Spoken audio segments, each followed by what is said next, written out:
ಬೈರಮಂಗಲ ಗ್ರಾಮಕ್ಕೆ ಕುಮಾರಸ್ವಾಮಿ ಅವರ ಎಂಟ್ರಿ ಆಗಿದೆ. ಬಿಡದಿ ಟೌನ್ಶಿಪ್ ಪರ ವಿರೋಧದ ಪ್ರತಿಭಟನೆ ನಡೀತಾ ಇದೆ. ಈ ನಡುವೆ ಕುಮಾರಸ್ವಾಮಿ ಅವರ ಎಂಟ್ರಿ ಬೈರಮಂಗಲಕ್ಕೆ.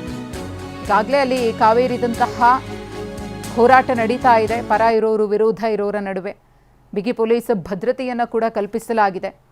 ಮತ್ತೊಂದು ಕಡೆ ಸಿಎಂ ಡಿ.ಕೆ. ಶಿವಕುಮಾರ್ ಅವರನ್ನು ಕೂಡ ಸ್ವಾಗತ ಮಾಡಿದ್ರು. ಆದರೆ ಅವರು ಬರುವ ಸಾಧ್ಯತೆ ಕಮ್ಮಿ. ಕುಮಾರಸ್ವಾಮಿಯವರ ಆಗಮನ ಆಗಿದೆ. ಗಮನಿಸ್ತಾ ಇದ್ದೀರಿ, ಬಿಡದಿ ಟೌನ್ಶಿಪ್ಗೆ ವಿರೋಧವನ್ನು ವ್ಯಕ್ತಪಡಿಸಿ ಪ್ರತಿಭಟನೆಯನ್ನು ಮಾಡ್ತಾ ಇರುವಂತಹ ರೈತರನ್ನ ಕುಮಾರಸ್ವಾಮಿ ಅವರು ಭೇಟಿಯಾಗಿದ್ದಾರೆ.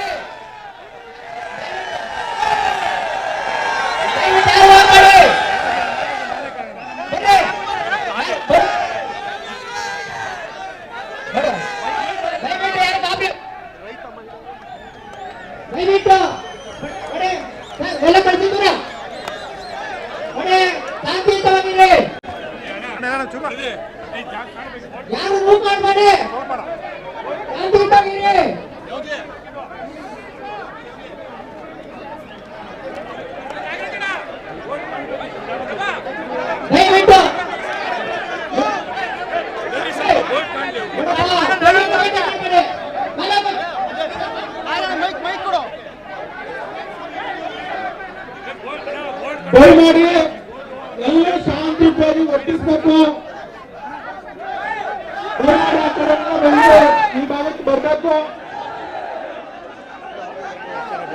ಟಿವಿ ಮಾಧ್ಯಮದವರು ದಯಮಾಡಿ ಎಲ್ಲರೂ ನಾವು ಬಂದ್ಬಿಟ್ರೆ ಕಷ್ಟ ಆಗ್ತದೆ. ಟಿವಿ ಮಾಧ್ಯಮದವರು ದಯಮಾಡಿ ಈಗ ಪ್ರಾರಂಭ ಮಾಡ್ತೀವಿ. ಆಮೇಲೆ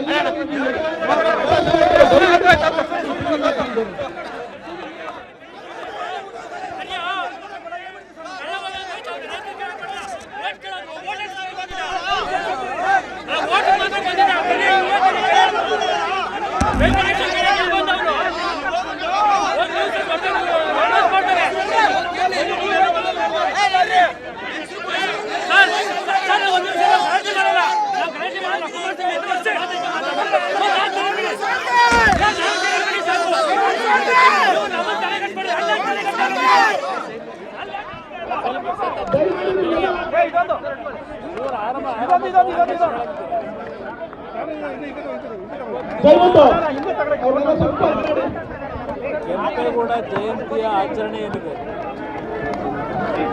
ಮೊದಲು ಕೆಂಪೇಗೌಡ ಜಯಂತಿಯ ಉತ್ಸವದ ಶುಭಾಶಯಗಳನ್ನು ನಾಡಿನ ಜನತೆಗೆ ಸಲ್ಲಿಸಲಿಕ್ಕೆ ಬಯಸಿದ್ದೇನೆ.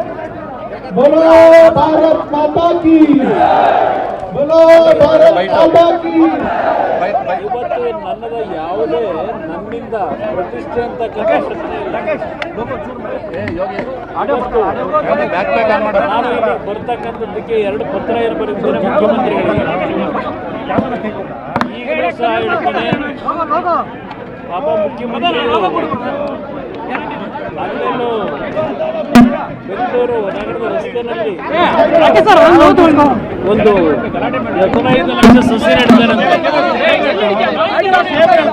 ಇವತ್ತು ಕೆಂಪೇಗೌಡ ಜಯಂತಿ ಸಂದರ್ಭದಲ್ಲಿ 15 ಲಕ್ಷ ಅಲ್ಲಿ ಸಸಿ ನೆಡಕ್ಕೆ ಹೊರಟವ್ರೆ.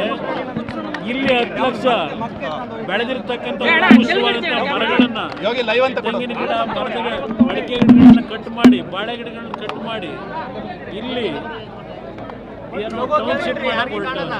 ಅಲ್ಲಿ 15 ಲಕ್ಷ ಸಸಿ ನೆಡೋದು, ಇಲ್ಲಿ 15 ಲಕ್ಷ ಕಟ್ ಮಾಡೋದು. ಇದು ಇವ್ರ ನೀತಿ. ನಾನು ಇವತ್ತು ಹೇಳ್ತೇನೆ ಮುಖ್ಯಮಂತ್ರಿಗಳಿಗೆ, ಈ ಒಂದು ಬಿಡದಿಯ ರೈತರ ಹೋರಾಟ, ಹೆಣ್ಣು ಮಕ್ಕಳು ಎಷ್ಟು ಜನ ಕೂತಿದ್ದಾರೆ, ಯಾರು ಯಾವುದೇ ರೀತಿಯ ಕೃಷಿಯನ್ನು ನಂಬಿ ಬದುಕ್ತಾ ಇರ್ತಕ್ಕಂಥ ಹೆಣ್ಣು ಮಕ್ಕಳು ಇಲ್ಲಿರೋರು 450-480 ದಿನ ಆಗಿದೆ ಅವರ ಪ್ರತಿಭಟನೆ.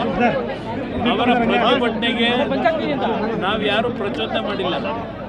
ಇಲ್ಲಿ ಅವ್ರ ಜಮೀನುಗಳನ್ನು ಉಳಿಸ್ಕೋಬೇಕು, ಅವ್ರ ಪೂರ್ವಿಕರ ಇಟ್ಟಿರ್ತಕ್ಕಂಥ ಈ ಭೂಮಿನ ಉಳಿಸ್ಕೋಬೇಕು ಅಂತಕ್ಕಂಥದ್ದೇನಿದೆ, ಅದರಿಂದ ಸ್ವಪ್ರತಿಷ್ಠೆ ಬಿಟ್ಟು ರೈತರ ಭಾವನೆಗಳಿಗೆ ಸ್ಪಂದಿಸಿ ಅಂತಕ್ಕಂಥದ್ದು. ಕೆಂಪೇಗೌಡ ಜಯಂತಿ ಆಚರಣೆ ಮಾಡಲಿಕ್ಕೆ ಹೊರಟಿದ್ದೀರಿ. ಕೆಂಪೇಗೌಡರ 108 ಅಡಿಯ ಪ್ರತಿಮೆಗೆ ಹಾರ ಹಾಕೊಂಡು ಪೂಜೆ ಮಾಡೋಕ್ಕೆ ಹೋಗಿದ್ದೀರಿ.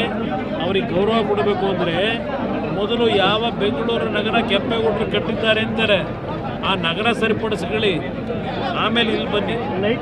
ಅದರಿಂದ ಇವತ್ತು ಜನರ ಭಾವನೆಗಳಿಗೆ, ರೈತರ ಭಾವನೆಗಳಿಗೆ ಸ್ಪಂದಿಸಬೇಕು ಅನ್ನೋದು ಹೇಳ್ತೀನಿ. ಚರ್ಚೆಗೆ ಬನ್ನಿ ಅಂತ ಕರೆದಿದ್ದಾರೆ. ಅವ್ರು ಬರುವಂತ ನಿರೀಕ್ಷೆ ಏನಾದರೂ ಇದೆಯಾ ಅಂತ? ಅವ್ರು ಯಾವ ಕಾರಣಕ್ಕೂ ಬರಲ್ಲ ಗೊತ್ತಿದೆ ನನಗೆ. ಅವರಿಂದ ಆಗಲ್ಲ, ನೈತಿಕತೆ ಇಲ್ಲ ಅವರಿಗೆ. ಇವತ್ತು ನಾನಿಲ್ಲಿ ಬನ್ನಿ ಅಂತ ಕರೆದಿದ್ದು ಅವರನ್ನ ಮುಖ್ಯಮಂತ್ರಿ ಬೀದಿ ತಂದು ನಿಲ್ಲಿಸಬೇಕು ಅಂತ ಅಲ್ಲ, ನಮ್ಮನ್ನ ಬೆಳೆಸ್ತಕ್ಕಂಥವ್ರು ಕೂತಿದಾರಲ್ಲ, ಆ ಹೆಣ್ಮಕ್ಳು ಹಿರಿಯರು, ಅವರ ಸನ್ನಿಧಾನದಲ್ಲಿ ನಡೀಲಿ. ಇದು 480 ದಿನ ಅವರೇನು ಇಲ್ಲಿ ಕೂತು ಹೋರಾಟ ಮಾಡ್ತಾ ಇದ್ದಾರೆ, ಅವ್ರಿಗೆ ಗೌರವ ಕೊಡಬೇಕು ಅನ್ನೋದಿದ್ರೆ ಅದರ ಮುಖಾಂತರ ನಾಡಿನ ಜನತೆ ಗೌರವ ಸಲ್ಲಿಸಬೇಕು ಅನ್ನೋದಿದ್ರೆ ಮುಖ್ಯಮಂತ್ರಿ ಅವ್ರ ಮುಂದೆ ಚರ್ಚೆ ಮಾಡಲಿ. ಅಲ್ಲೆಲ್ಲ ಕೂತ್ಕೊಂಡು ಹೇಳಿಕೆ ಕೊಟ್ಟರಾಗಲ್ಲ. ಕುಮಾರಸ್ವಾಮಿ ಕರೆದ ಕನಸಿನ ಕೂಸು ಇದೆಲ್ಲ ಅಲ್ಲಿ ಹೇಳೋದಲ್ಲ. ಇಲ್ಲಿ ಬರೆದ್ರೆ ನಾನು ಬಂದಿದ್ದೀನಿ ಧೈರ್ಯವಾಗಿ ಚರ್ಚೆ ಮಾಡೋಕ್ಕೆ ತಯಾರಾಗಿದ್ದೀನಿ. ಅಲ್ಲೆಲ್ಲ ಧರಣಿ ಮಾಡ್ತಾವ್ರಲ್ಲ ಈಗ